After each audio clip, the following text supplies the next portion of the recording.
마스카라에 들어가는 화학 제품을 토끼 눈에 계속 주입하는 식으로 실험이 이제는 뭐 이런 야만적인 것들은 없어졌겠지 하는 것들, 아직도 우리 사회에서 얼마나 자주 일어나고 있는 일인지도 부디 끝까지 함께 해주시길 바라면서 이 영상을 시작해 보도록 하겠습니다.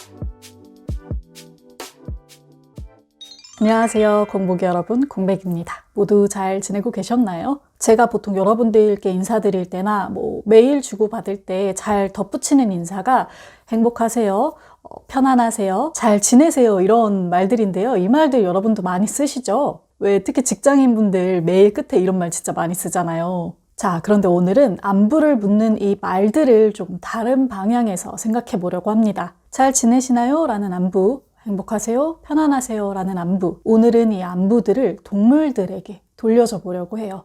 오늘 공백의 책단장에서 살펴볼 책은 바로 이 책, 박소영 작가님의 살리는 일입니다. 오늘 이 영상은요, 여러분들이 꼭 끝까지 시청해 주셨으면 좋겠고요. 또 함께 생각해 보셨으면 좋겠어요. 부디 끝까지 함께 해주시길 바라면서 이 영상을 시작해 보도록 하겠습니다. 이 앓음은 자주 나를 뒤흔들고 불편하게 했다. 그러나 누군가 내게 비인간 동물과 그들의 삶을 알기 전으로 돌아가고 싶으냐고 묻는다면 그러고 싶지 않다고 대답할 것이다. 이 불편함을 아는 채, 그리고 아는 채 남은 삶을 살겠다고 결심했기에. 자, 방금 보신 이 글처럼요, 오늘의 이야기들이 여러분께는 조금 불편하게 들리실 수도 있어요. 그래도 저는 이 책의 이야기와 그리고 저의 이야기들을 천천히 풀어내 보려고 합니다. 자, 이야기들을 본격적으로 시작하기 전에 이 책에 대해서 먼저 좀 소개를 드릴게요. 이 책의 작가인 박소영 작가님은요, 10년차 기자이자 5년차 캣맘입니다. 동생과 함께 10여 군데의 길고양이 급식소를 운영하고 있고요. 길에서 만난 고양이 가족들과 함께 살고 있기도 해요. 이 책에서 박소영 작가님은 누군가를 사랑하는 일을 살리는 일이라고 생각한다고 말합니다. 이러한 삶을 살기 위해 작가님은 불편하고 고통스러운 일, 그러면서도 누군가를 살려야 하기에 놓을 수 없는 일들을 하나씩 부지런히 해나갑니다. 이 책은 그러한 움직임들에 대한 이야기가 쓰여진 책이에요. 제가 이 책을 받고 다른 일정 때문에 통 읽지를 못하고 이렇게 침대맡에 계속 올려놨었거든요. 최근에 날이 정말 추웠잖아요. 눈도 많이 오고. 저는 둔둔이랑 눈길 산책도 하고 따뜻하게 씻겨주고 보일러도 뜨뜻하게 틀어놓고 잘 지내고 있었는데요. 이 책 표지를 볼 때마다 제가 마음이 너무너무 불편한 거예요. 읽고 싶고 읽어야 될 것 같은데 이 책을 집어서 내가 읽고 나면 내 일상이나 감정이 예전 같지 않을 것이다, 편안하지 않을 것이다, 그런 기분이 들어서 이 책을 며칠이나 외면하고 있다가 얼마 전에 정말 추웠던 날, 정말 한파가 심했던 날, 와, 이제는 더 미룰 수 없겠다, 이제는 읽어야겠다 하고 바로 읽어내린 책입니다. 예상대로 마음이 정말 무거웠고요. 노숙자분들, 쪽방촌에서 생활하시는 분들, 혹은 떠돌이 생활을 하는 이런 비인간 동물들, 이렇게 주거 공간이 불확실한 존재들에게는 여름과 겨울이 정말 곤욕일 건데요. 특히 이번 같은 한파와 폭설 속에서는 정말 생명을 위협받을 정도겠죠. 이 박소영 작가님이 캣맘이라고 아까 말씀드렸죠. 그래서 겨울에는 고양이들 밥을 챙겨주면서 언 물도 깨서 따뜻한 물도 주고 바람을 막을 집도 지어주고요. 또 여름에는 땡볕에 묶여있기만 하는 개들을 위해서 찬물을 갖다 주고 파라솔로 그늘막도 만들어주고 또 식용견 농장에 팔려간 아이들을 구조해 오기도 하는 이런 활동들을 펼쳐요. 제가 이런 이야기들을 읽고 있는 사이에 핸드폰에서는 연신 한파 경보 메시지가 날라오고 저도 정말 덩달아서 마음이 조급해지고 안타까워지는 그런 경험들을 좀 했습니다. 제가 다니는 공원에도 캣맘 분들이 되게 많아요. 저는 그분들을 보면서 혹은 이렇게 뛰어놀고 있는 고양이들을 보면서 잘됐다, 너무 귀엽다, 정말 감사한 분들이다, 이런 생각들을 해왔죠. 그런데 이 책을 읽으면서 제가 그런 생각들만 해왔다는 것을 깨달았어요. 이 책을 통해서 지금 내가 동물과 동물권을 내 몸으로 어떻게 받아들이고 행동하고 있나라는 것을 다시금 되돌아보게 된 거죠. 저도 유기견 센터에 후원도 하고 둔둔이도 데려다 키우고 있고 여러 가지 일들을 하고 있지만 저는 이 방식이 굉장히 저에게 초점이 맞춰진 게으른 방식이라는 생각이 좀 들었습니다. 물론 이런 후원도 필요하고 이런 후원을 하는 분들도 더 많아져야 해요. 그렇지만 여기서 내가 좀 더 뭘 할 수는 없을까? 이런 생각들을 하게 된 거죠. 동물권 문제나 비건 문제도 그래요. 저도 한 1, 2년 전부터 플렉시테리언을 왔다 갔다 하면서 살고 있고, 쓰는 화장품도 비건 제품으로 바꾸고 있고, 모피나 가죽 같은 거 소비하지 않거든요. 그런데 이것으로 충분한가? 나는 아직도 내 기분이나 상황에 따라서 종종 육식을 하고 소비 패턴을 제어하지 못할 때도 많거든요.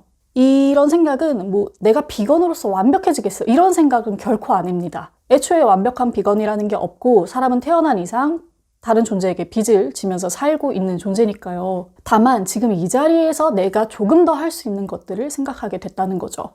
여기까지가 이제 비건 지향을 하는 제 이야기였고요. 이 책에는 이런 비건 지향인 사람들을 바라보는 타인들의 시선에 대한 이야기도 담겨 있습니다. 저도 이 부분 되게 공감했고 좀 인상 깊었는데요. 비건 지향을 하는 사람들을 보고 비비건 지향인들이 얼마나 쉽게 조롱하고 무시하는지, 예민하다고 여기는지, 이런 분위기가 사회적으로 얼마나 만연해 있는지 이 책에서는 다음과 같이 아주 잘 쓰고 있습니다.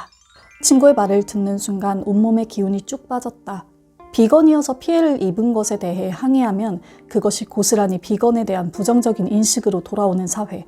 사람들이 나쁜 인식을 가지지 않도록 비건이 알아서 조심하고 몸사려야 하는 사회. 이 사회에서 비건은 명백한 약자였다. 저도 진짜 비건 하는 1, 2년 새에 이런 태도, 이런 일 정말 많이 겪었어요. 심지어 저는 가장 낮은 단계의 비건 지향을 하고 있고 아직은 아주 허술한 비건인데도요. 비건은 정신병이다. 원래 사람은 동물을 먹는 거다. 그게 사람의 특권이다. 유난 떨지 마라. 네가 고기를 안 먹는다고 뭐가 달라지나? 이런 말들이요. 저는 이러한 분위기가 정말로 좀 바뀌었으면 좋겠습니다. 비건 지향적인 삶은 물론 선택의 문제라고 생각해요. 그렇지만 이런 분위기, 비인간 동물을 인간인 나는 마음대로 할 수 있고 그래도 되고 그렇기 때문에 지금 이대로 괜찮고 나는 단 하나도 바뀔 생각이 없고 이런 것들은 조금 바뀌어야 하지 않나라는 생각을 이 책을 읽는 내내 좀 하게 됐어요.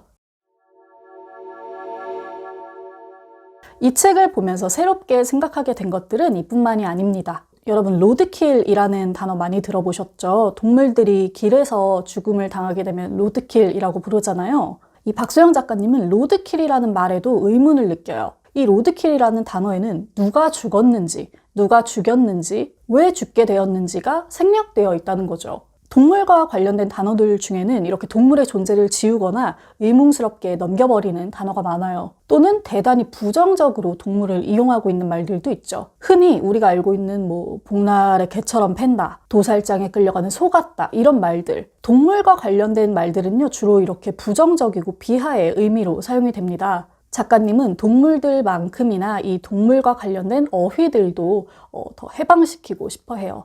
또 인상 깊었던 부분은요, 화장과 관련된 부분입니다. 저도 지금 이렇게 가벼운 화장을 하고 있잖아요. 비건 뷰티 제품을 사용하려고 저도 되게 많이 노력을 하는데 그 화장품이나 브랜드에 관심 있으신 분들은 알겠지만 비건 뷰티 제품을 아직까지는 우리나라에서 많이 찾아볼 수가 없어요. 특히 색조 같은 경우는 정말 흔치 않고요. 이 책에서는 특히 화장품 중에서도 마스카라에 대한 이야기를 하고 있습니다. 마스카라를 만드는 화장품 실험에 토끼들이 이용된다는 거 아마 들어보신 분들도 계실 텐데요. 이 토끼가 눈을 잘 깜빡이지 않는 특성이 있대요. 그래서 이 마스카라에 들어가는 화학 제품을 토끼 눈에 계속 주입하는 식으로 실험이 이루어진다고 합니다. 토끼는 평생 이 과정을 반복하다가 죽게 되고요. 저는 이거 읽고 나서는 오늘 도저히 마스카라를 사용할 수가 없겠더라고요. 지금 현재 우리나라의 비건 뷰티 제품이라고 나오는 제품들도요, 중국에 수출을 하려면 동물 실험이 필수적으로 행해져야 한대요. 중국에서는 이 동물 실험을 하지 않은 제품은 유통을 못 한다고 하네요. 저도 이거는 완전 처음 알았는데 이렇게 비건 브랜드라고 하더라도 이 동물 실험에 계속 빚을 지고 있다는 거겠죠. 이렇게 우리가 너무 자주 사용하는 너무 친숙한 것들이 동물의 존재, 그들의 안전과 생명과 존엄을 얼마나 해치면서 만들어지고 있는지 이 책을 통해서 좀 알 수 있었습니다. 이 책에 사육곰 이야기도 나오거든요. 흔히 우리가 이제는 이런 야만적인 것들은 없어졌겠지 하는 것들, 웅담이니 사육곰이니 소싸움이니 개소주니 이런 것들이 아직도 우리 사회에서 얼마나 자주 일어나고 있는 일인지도 이 책에서 이야기하고 있어요. 이거는 개개인의 문제기도 하고요. 사회 제도적인 문제기도 하겠죠. 이 사회제도가요, 아직도 인간 동물을 제외한 다른 존재들을 제대로 품고 있질 못해요. 절박한 마음으로 동물보호법을 검색해 보았지만 법은 방패가 되어주지 못했다. 시청 담당자 역시 개를 제대로 관리하라고 권고할 수는 있지만 그 이상으로 할 수 있는 것은 없다고 했다. 현실의 법은 야만적일 정도로 느슨했다. 눈앞에서 개들의 혹독한 상황을 지켜보면서도 할 수 있는 것이 없었다. 이런 상황, 동물농장 자주 보신 분들은 너무너무 익숙하실 거예요. 정말 할 수 있는 게 아무것도 없거든요. 이런 사회적인 제도들은요, 분명히 이런 문제에 사회적으로 관심을 가지는 사람들이 많아져야지 개선될 가능성이 높아집니다. 이런 것들이 반드시 바뀌어야 한다라고 목소리를 높이는 사람들이 많아야 한다는 거죠. 상황이 이렇기 때문에 우리가 지금 우리 주변에서 무슨 일들이 일어나고 있는지, 우리가 무엇을 할 수 있는지를 계속 생각해 봐야 할 것 같아요. 그런 의미에서 저는 이런 책들이 더 나와야 된다고 생각하고, 박수영 작가님 같은 분이 많아져야 한다고 생각하고, 저 같은 사람들이 조금 더 예민해지고 불편해지고 또 따뜻해져야 한다고 생각해요. 네, 지금까지 박수영 작가님의 동물권 에세이 살리는 일에 대해서 이야기해보았습니다. 여기까지 보신 분들 계신가요? 정말 감사해요. 제가 이 스크립트를 준비하고 영상을 준비하는 과정에서도 기사 하나를 접했는데요. 이런 기사였어요. 고양이 학대, 고양이 사냥을 위한 오픈 카톡방이 만들어져 있고, 거기서 고양이를 더 잔인하게 사냥하고 훼손하는 법들이 노하우처럼, 영웅담처럼 공유되고 있다는 사실. 이 기사에 달린 댓글들을 보면 정말 가관입니다. 재밌겠다. 저 카톡방 어디냐. 나도 저렇게 해봤는데 되게 재밌었다. 역시 동물은 때려야 마시지, 죽여야 마시지. 이런 댓글들.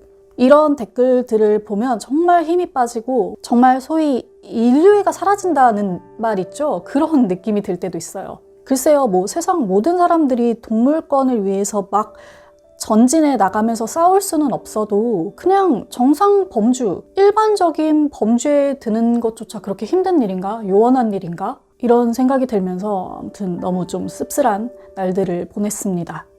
제가 이 책의 스크립트를 진짜 많이 썼다 지웠다 했어요.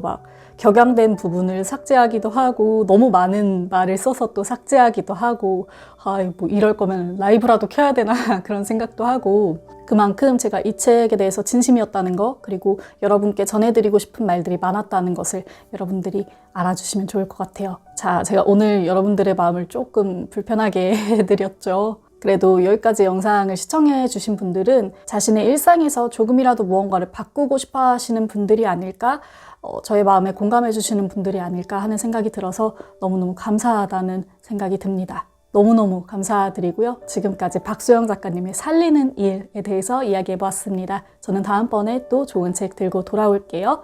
모두 책 읽는 시간 되세요. 공백의 책단장이었습니다. 안녕.